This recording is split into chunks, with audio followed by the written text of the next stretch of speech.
নমস্কার বন্ধুরা, আজকে আমি শীতের লাল মূলো দিয়ে দেশি ট্যাংরা মাছের ঝোল বানিয়ে দেখাবো। তার জন্য এখানে আমি 300 গ্রাম ট্যাংরা মাছ পরিষ্কার করে কেটে ধুয়ে আগের থেকে নুন হলুদ মাখিয়ে রেখেছি। এই শীতকালে কিন্তু এই দেশি শীতকালে লাল মূলো দিয়ে কিন্তু এই ট্যাংরা মাছের ঝোল খেতে কিন্তু দারুণ লাগে, গরম ভাতের সঙ্গে গরম গরম ঝোল। এবার আমি মাছটা সাইডে রেখে দেবো, রেখে দিয়ে রান্নায় চলে যাব।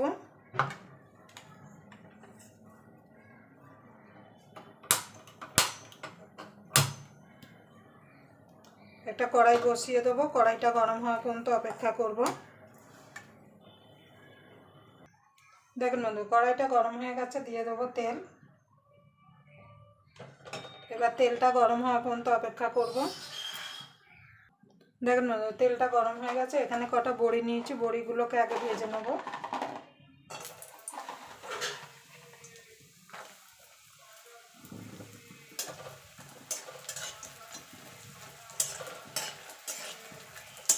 দেখুন বন্ধুরা, বড়িগুলো ভাজা হয়ে গেছে, আমি তুলে নেব।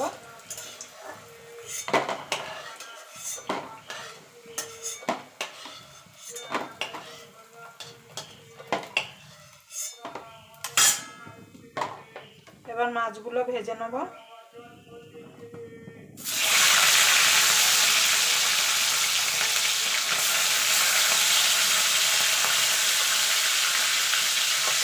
ট্যাংরা মাছ খুব বেশি ভাজার দরকার নেই, এপিট ওপিট করে একটু নাড়িয়ে নিলেই কিন্তু হবে। বেশি ভাজলে কিন্তু ট্যাংরা মাছগুলো শক্ত হয়ে যাবে। আপনাদের যদি ভিডিওটা দেখে যদি ভালো লাগে তাহলে অবশ্যই একটা লাইক করে দেবেন, আর চ্যানেলটা অবশ্যই সাবস্ক্রাইব করে নেবেন, আর পাশের বেল আইকনটা অবশ্যই বাজিয়ে দেবেন, আমি যখন কোনো নিত্য নতুন রেসিপি আপলোড করবো সবার আগে পাওয়ার জন্য। তো চলুন আমি মাছগুলো ভেজে তুলে নেব। দেখুন বন্ধু, মাছগুলো ভাজা হয়ে গেছে, তুলে নেব। এইভাবে বাকি মাছগুলো সব আমি ভেজে নেব।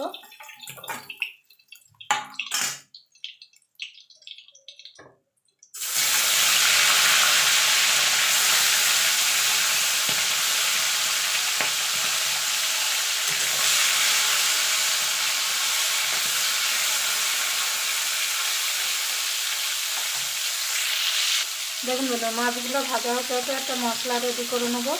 তার জন্য দিয়ে দেবো হলুদ গুঁড়ো,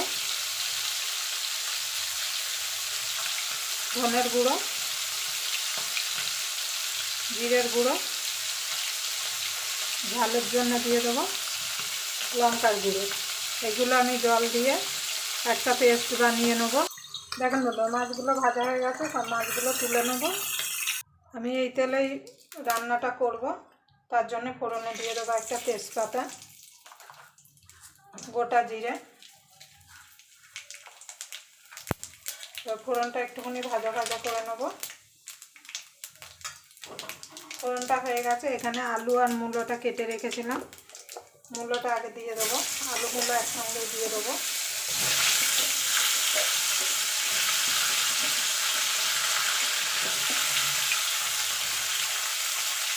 এটাকে একটু ভাজা ভাজা করে নেব।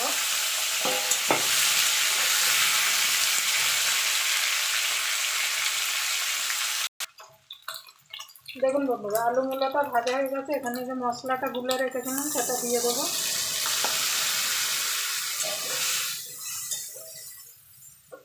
আদাটা দিয়ে দেবো। এবার ভালো করে মশলাটা কষিয়ে নেব।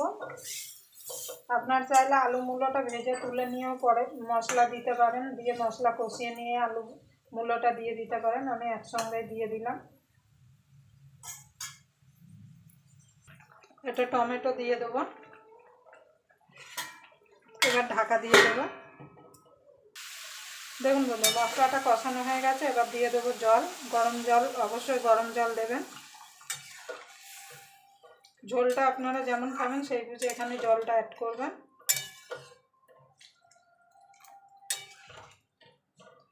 এবার এটাকে ফুটতে দেবো। ফুটে উঠলে মাছটা আর বড়িটা দিয়ে দেবো। দেখুন বন্ধু, ঝোলটা ফুটে গেছে, দিয়ে দেবো বড়িগুলো, মাছগুলোও দিয়ে দেবো। বড়িটা আর মাছটা দিয়ে মিনিট 3-4 ভালো করে ফুটিয়ে নেব।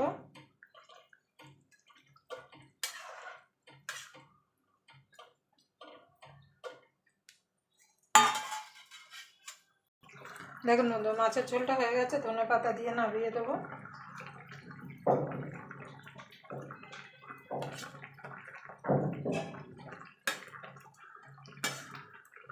এইভাবে আপনারা অবশ্যই জ্যান্ত মাছ শীতের লাল মূলো আলু দিয়ে ঝোল করে খেয়ে দেখবেন, গরম ভাতের সঙ্গে খেতে কিন্তু অসাধারণ লাগে। আবার আপনাদের সঙ্গে কোনো নতুন রেসিপি নিয়ে দেখা হবে, ততক্ষণ পর্যন্ত আপনারা ভালো থাকবেন, সুস্থ থাকবেন।